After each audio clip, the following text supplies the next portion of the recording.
이거는 제가 꼭 말씀드리고 싶었어요. 특히 우리나라 같은 경우에는 대한민국만 바라보고 살 수 있는 나라가 아니잖아요. 그런 경쟁력을 키우려면은 결국에는 밀도를 높이고 그 안에서 여러 가지 시너지 효과를 갖고 와서 창의적인 도시를 만들고 그걸 통해서 경쟁력을 키우는 수밖에 없다. 그 말씀을 드리는 겁니다.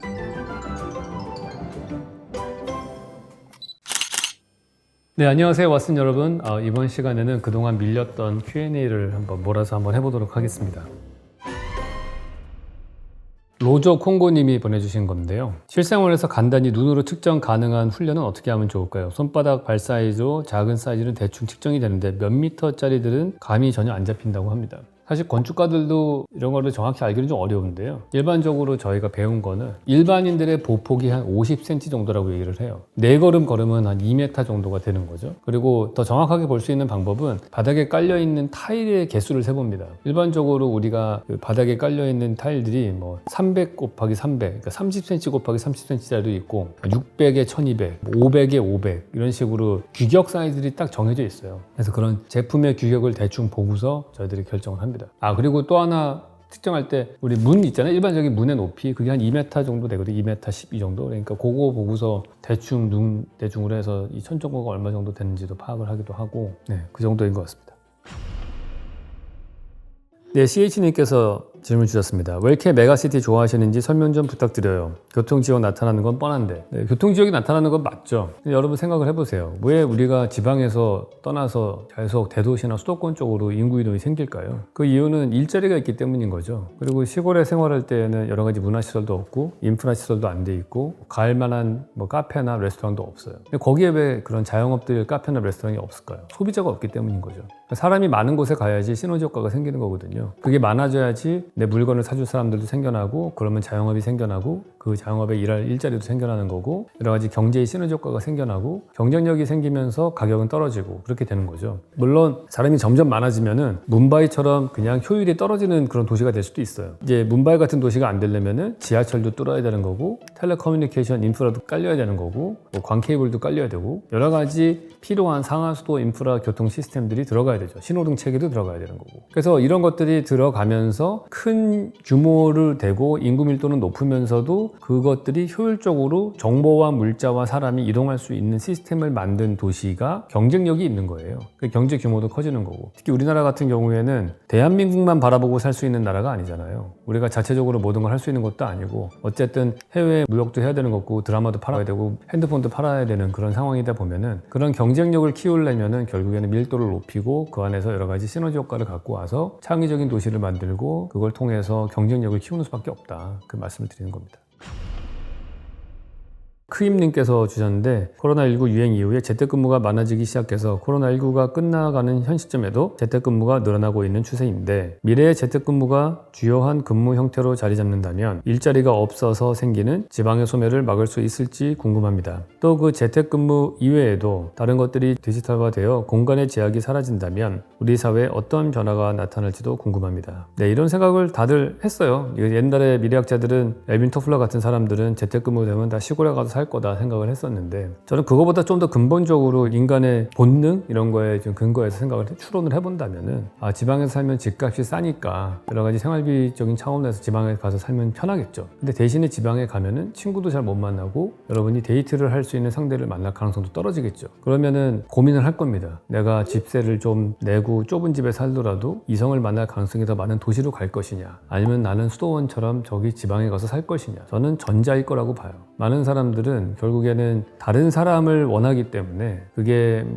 여러 가지 종류의 사람들 간의 관계가 있죠. 그래서 그 관계의 밀도가 높은 거를 선호할 거라고 생각을 합니다. 그럼에도 불구하고 나는 도저히 생활이 안 돼서 난 지방으로 가야겠다. 그런다면 가겠죠. 근데 그런 생각도 들어요. 내가 재택근무를 하고 조용한 시골에 가서 있더라도 회사에서 이 사람을 꼭 반드시 고용해야 될 정도의 능력이 있는 사람이라면 그 사람이라면 나는 오히려 좀 더 연봉 많이 받고 도시에서 살 가능성이 많지 않을까. 오히려 더 저는 그렇게 생각을 합니다. 물론 여기서 크게 변수로 작용할 거라고 생각하는 거는 아이들의 교육 환경이에요. 예를 들어서 결혼하기 전에 이성을 만나야 될 기회가 많은데 당연히 이태원 클럽을 가야 되는 사람이니까 그런 쪽을 선호하겠지만은 결혼해서 애를 낳는 순간은 아이를 좀 더 쾌적한 환경에서 지나치게 경쟁이 없는 곳에서 키우고 싶다. 그러면 지방으로 갈 수도 있죠. 그래서 뭐 저기 제주도 같은 데 가서 키우시는 분들도 있고 그거는 또 모두가 또 바뀌는 거죠. 그래서 이게 1인 가구냐 2인 가구냐 혹은 아이가 있느냐 없느냐 이거에 따라서 큰 변수가 될 거라고 생각을 해요. 플러스 또 하나 큰 변수가 자율주행 자동차입니다. 이제 자율주행 자동차가 보급화가 잘 돼서 고속도로에서 자율주행으로 2시간 정도는 달릴 수 있게 해줄 수 있는 전용 차선이 나온다든지 뭐 이렇게 되면은 또 출퇴근이 쉬워지면서 그러면 또 지방으로 인구 분산이 될 수도 있겠죠. 그래서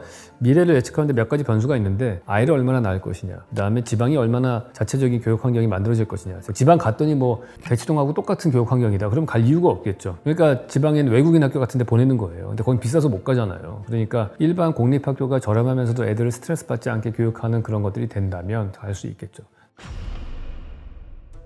이거는 제가 꼭 말씀드리고 싶었어요. 이게 뭐냐면 우리 핫도그 먹으러 갈 텐데 스태프 거 하나 사주지도 뭘 또 노나 먹습니까? 거진 100만 유튜버가 핫도그 갖고 째째하게 교수님 이렇게 쓰셨는데 정말 억울해서 제가 이거는 꼭 넣어야 되는데 그때 우리가 그레이스 파파야 핫도그를 먹으러 가기 10분 전에 쉑쉑버거에서 우리가 배 터지게 햄버거를 먹고 그리고 그 핫도그 집을 간 거예요. 그 진짜 저도 먹기 싫은데 여러분들을 위해서 억지로 먹은 거였어요 그때. 그래가지고 제가 진짜 한 번씩 맛 보라고 했는데 절대 안 먹겠다고 우리 스태프들이 그래서 나눠 먹은 거예요. 사실 저도 별로 먹고 싶지 않았고 안 그랬으면 당연히 샀죠. 쉑쉑버거보다 여기가 더 싸요. 여기서 샀을 텐데 그때 그 상황상 앞에서 우리가 쉑쉑버거 집에서 촬영을 안 했기 때문에 안 나왔지만 그 한 10분도 안 되는 간격으로 아마 우리가 택시 타고 거기 갔으니까 한 5분 전에 우리가 버거를 먹고서 간 상황이었기 때문에 안 먹은 겁니다. 우리 스태프를 배려해서 그렇게 한 거예요.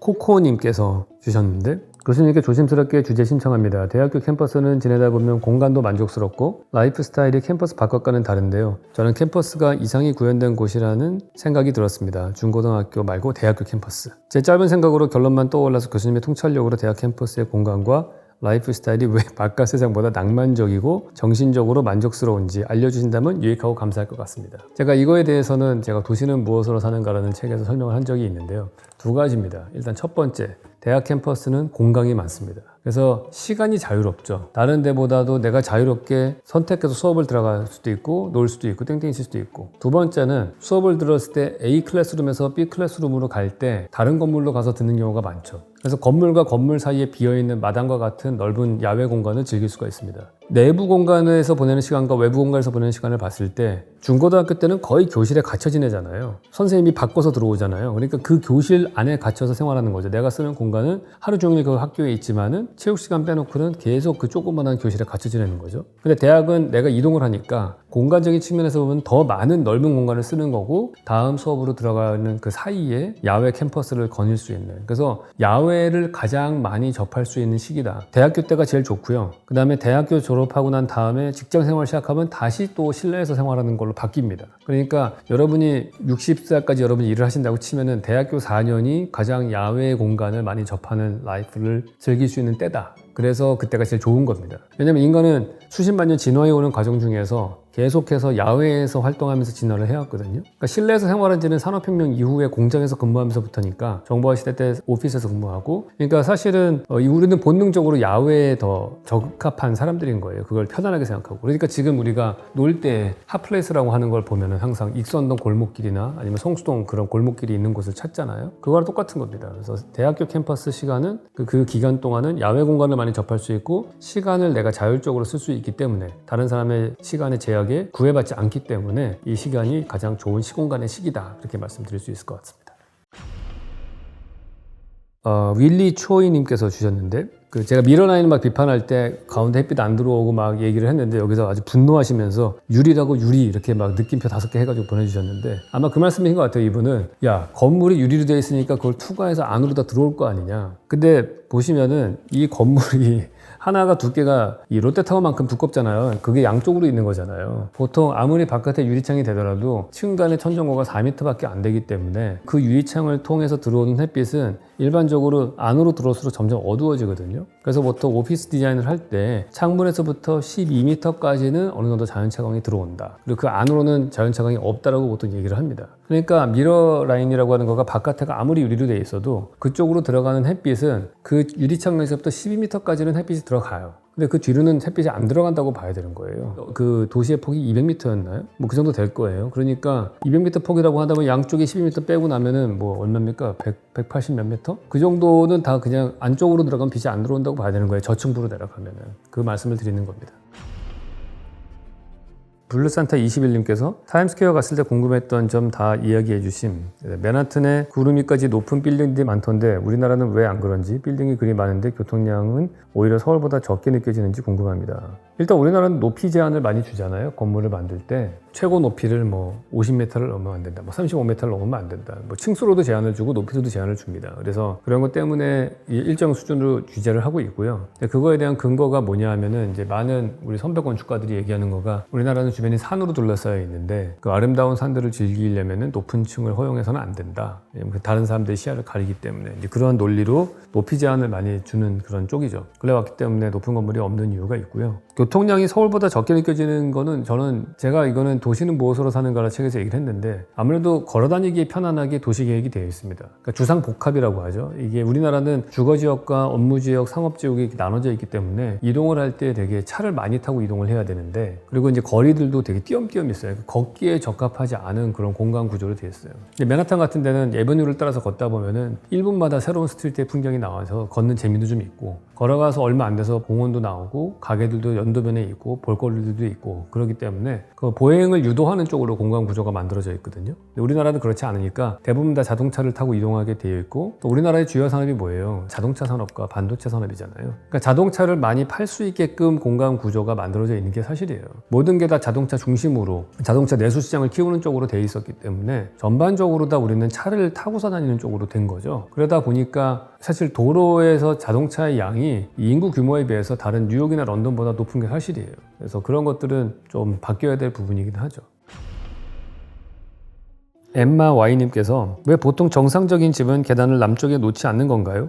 아마 이거 제가 그 짱구하고 도라에몽 집 얘기하면서 나왔던 얘기인 것 같은데요. 계단은 우리가 하루 중에 얼마 많습니까? 이동할 때 1층에서 2층 가거나 2층에서 1층 내려올 때 한 잠깐 쓰죠. 한 30초 정도 써요. 아무리 왔다 갔다 많이 해도 하루에 10분 이상 안 쓸 겁니다. 근데 10분밖에 안 쓰는 그 공간을 남쪽에다 두면은 그 계단이 햇빛을 계속 막고 있는 그런 구조체가 되는 거잖아요. 그러니까 그런 수직 이동을 하는 공간들은 주로 햇빛이 안 들어오는 데다 둡니다. 그래서 우리가 오피스 빌딩들 같은 거 보시면은 엘리베이터와 계단은 가장 안쪽에 집어넣어놨죠. 창가 쪽에다가 두지 않고 햇빛이 안 드는 쪽에다가 엘리베이터와 계단실과 화장실 같은 거를 쭉 넣어서 코어라고 해가지고 그쪽에 모아놨거든요. 그러면 계단은 사실은 햇빛 잘 드는 쪽에다 두기엔 되게 아깝기 때문에 그래요. 그것은 사람이 많이 머무르는 공간으로 써야 되는 거죠. 그래서 거실이라든지 아니면 안방, 부엌 이런 것들이 놓여지면 좋죠. 과거에는 부엌 같은 것도 북쪽에다 놨었는데 그거 놨던 이유가 햇빛이 안 들어야지 음식이 상하지 않으니까. 근데 그것도 바뀌었죠. 지금 냉장고에 대부분 다 음식을 넣어놓기 때문에 오히려 주부들의 권위도 높아지고 하면서 주부들이 생활을 많이 하는 부엌이 남쪽으로 오는 쪽으로 많이 바뀌어가고 있는 추세입니다. 자, 다음은 이진영님께서 주셨는데 건축가는 세계적 건축가들이 디자인 공모한 서울 노들섬 디자인 리뷰도 해주시면 좋을 것 같아요. 사실 저도 여기 초대를 받았다가 안 나갔거든요. 그때 우리가 사무실도 바쁘기도 하고 뭐 그래가지고 안 나갔는데 이걸 제가 마음 편하게 크리틱할 수 있겠습니까? 거기 나온 사람들 다 내가 아는 사람들인데 그러니까 그거를 뭐 거기 외국인 건축가들도 다 아는 사람들이 많아요. 그래서 국내 건축가 말할 것도 없고 그걸 제가 신랄하게 말할 수가 없죠. 그래서 여러분 제가 그 100대 건축물 할 때도 보세요. 제가 알만한 건축가 안면 있는 사람 거 안 하잖아요. 그래서 전혀 저를 알 것 같지 않은 사람도 있고 이미 돌아간 신분과 이런 거 많이 하지 않습니까? 이게 자유롭지 않습니다. 그래서 서울시에서도 한번 이걸 부탁을 했었는데 별로 그렇게 제가 할 수 있는 자유로운 위치가 아닙니다. 네, 그러면 지금까지 밀린 Q&A가 너무 많아가지고 1차적으로 여기까지 하고서 나머지 질문들에 대해서는 다음 시간에 또 계속 이어서 하도록 하겠습니다. 네, 안녕하세요 왓슨 여러분. 이번에 저의 신간 유현준의 인문건축기행이라는 책이 나왔습니다. 제가 건축을 한 지 한 30여 년 동안 공부하거나 여행을 하면서 봤던 것 중에서 가장 훌륭한 현대건축물 중에서 30개를 뽑았습니다. 하나하나가 정말 창의적인 아이디어들이 넘쳐나고 혁명적인 생각을 가지고 있는 그런 좋은 작품들입니다. 저 유튜브에서 제가 소개시켜드렸던 100대 현대건축물 시리즈 거기에 들어가는 앞으로 들어갈 작품들도 많이 있으니까 한번 보시면 좋을 것 같습니다. 그래서 출간 기념으로 저희 유튜브 구독자분들 댓글 주시면은 30분을 뽑아서 저희들이 책을 보내드리도록 하겠습니다. 많이 응모해 주시기 바랍니다.